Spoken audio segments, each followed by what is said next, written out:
আজ মহাপঞ্চমী। তোমাদের সকলকে জানাই এই মহাপঞ্চমীর অনেক অনেক শুভেচ্ছা।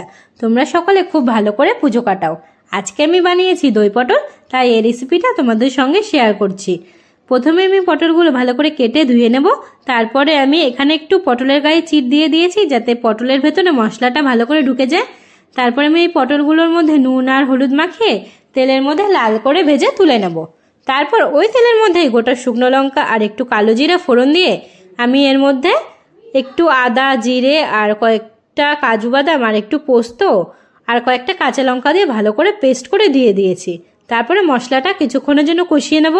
এরপর আমি এখানে পরিমাণ মতো নুন আর একটুখানি হলুদ গুঁড়ো দিয়ে আবারও মশলাটা কষাতে থাকবো, যতক্ষণ না মশলা থেকে তেল ছেড়ে আসছে। রেসিপিটা যদি তোমাদের ভালো লাগে তোমরা তাহলে অবশ্যই লাইক, কমেন্ট আর শেয়ার করে দিও। তারপরে আমি এখানে কিছুটা টক দই ভালো করে ফেটিয়ে নিয়েছি। সেই টক দইটাই এবার আমি এর মধ্যে দিয়ে দেব। তোমরা একটু টক দইটা ভালো করে ফেটিয়ে নেবে, না হলে কি হবে, টক দইটা কেটে যাবে। তারপরে আমি ভালো করে আবারও টক দইয়ের সাথে মশলাটা কষিয়ে নেব।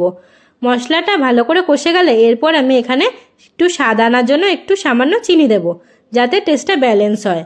তারপরে আবারও একটু নাড়াচাড়া করে আমি সেই ভেজে রাখা পটলগুলো এর মধ্যে দিয়ে আবারও কিছুক্ষণের জন্য নাড়াচাড়া করে নেব। তারপরে আমি একটু এখানে গরম জল অ্যাড করে দেব, যাতে পটলটা একটু সেদ্ধ হয়ে যায়। তারপরে আমি এখানে বাড়িতে বানানো শাহি গরম মশলাগুলো ইউজ করব।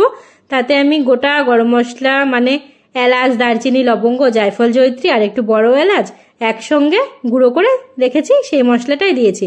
এতে কি টেস্টটা ভালো হয়। তারপরে আমি ভালো করে নাড়াচাড়া করে নামিয়ে নিলেই রেডি আমাদের দই পটল। আর পুজোর এই কদিন আমাদের বাড়িতে রোজ নিরামিষ হবে। আমি তোমাদের জন্য সেই রেসিপিগুলো অবশ্যই তোমাদের শেয়ার করব।